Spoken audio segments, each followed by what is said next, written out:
Greetings. My name is Dr. Lisa Gazan. I am here at Liberty University, located in Lynchburg, Virginia, which is in the United States.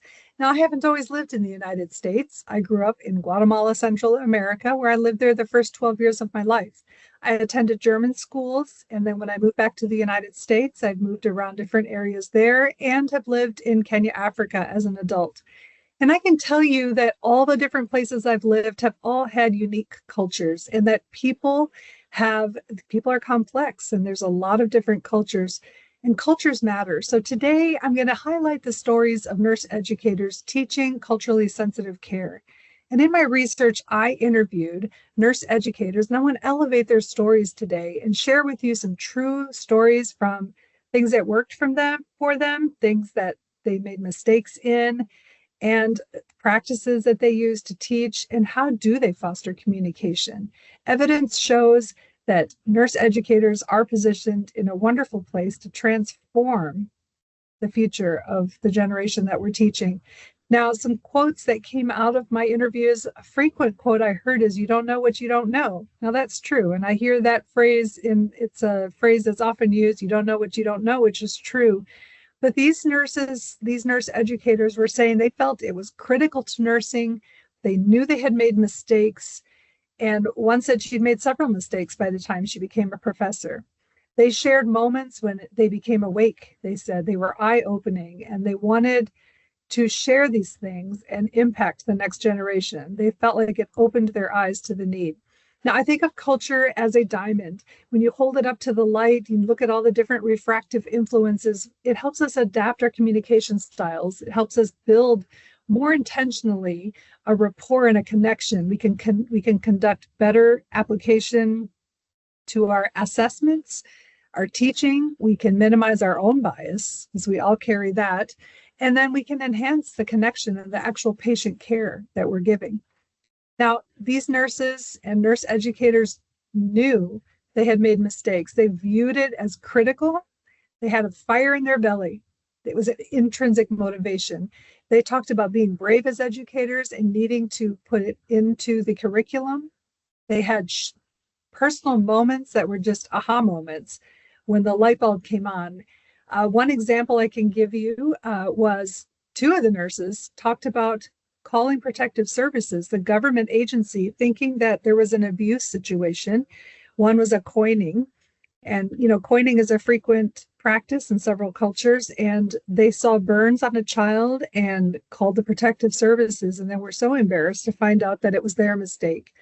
I can think of another story, the Jewish patient who went hysterical because it's deeply rooted in her tradition not to have the fork touch the meat, the same fork touch the meat and the dairy.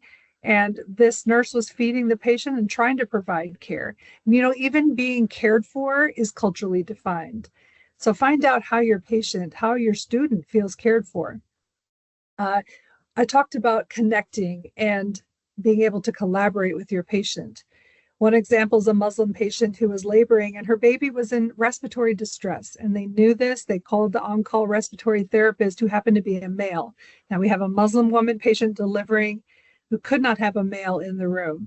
So they were able to collaborate with her and come up with a plan. They used a curtain. So as soon as that baby was born, they handed the baby over on the other side of the curtain to the male therapist, and the baby got the care that they needed.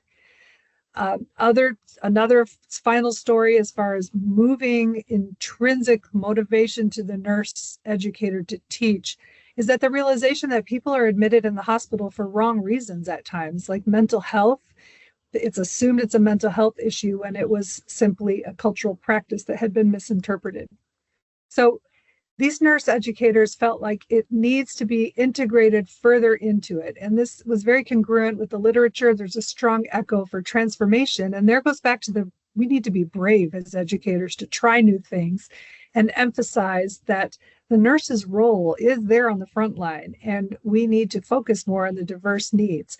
They said it's as basic as learning how to use alcohol to clean the skin before we give an injection in an arm. We put the alcohol on it. That's a very basic skill. They feel like it's as basic. Learning culture is as basic as learning those things and learning how to give medications. They want intentional conversations and safe spaces. And this was a huge theme that came out in the interviews that I did. Putting yourself aside and being willing to learn, to dethrone yourself, learn, have conversations with other students, find out what their perspectives that they have, find out from colleagues. They talked about lunch and learns, inviting grad students in from other countries to share and to learn from communities. I had a educator talk about they were looking at a community of Muslim women with the babies who were not bringing their children in for immunizations. And the students were the ones that identified that they were unable to find transportation. So they problem solved it, worked with the community, and identified drivers who were veiled Uber drivers in order to get the women there with their children to the clinic. So they got rid of that bias. I can think of the story of a colleague she are sharing with the students, and she was talking about bias and this very topic. And the students brought up the fact that when she came into the room, she greeted them as hello, ladies, instead of hello, students. And when there were males in the room, it made them feel uncomfortable. And so she changed her language in how she greeted them. And those are just small examples of how you can change and to connect and to be more relevant. One final story.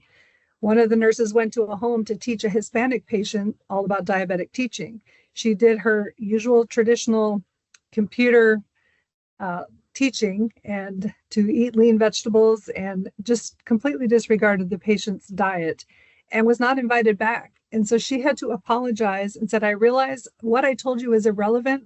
Give me another chance. And that shows humility and the desire to grow and to learn. So, call to action. I challenge you, foster humility, foster that openness, foster that safe space, because we as educators can create an environment where intentional conversations can happen. Students can do this. We can all learn from each other and learn in mutually safe spaces so that we can also be more relevant and continue to learn. Finally, I'm going to end with some more quotes. The nurses said we must be the voice of the voiceless and speak up for the vulnerable. And we all need to agree that this is important. We have got to take ownership of it. We can do better. I challenge you that we can do better. Listen to those voices, create those spaces. These are my reference pages, and I look forward to hearing from you. I have my email is here on the bottom, logazan@liberty.edu, and I hope you gained something from this. Thank you so much for listening.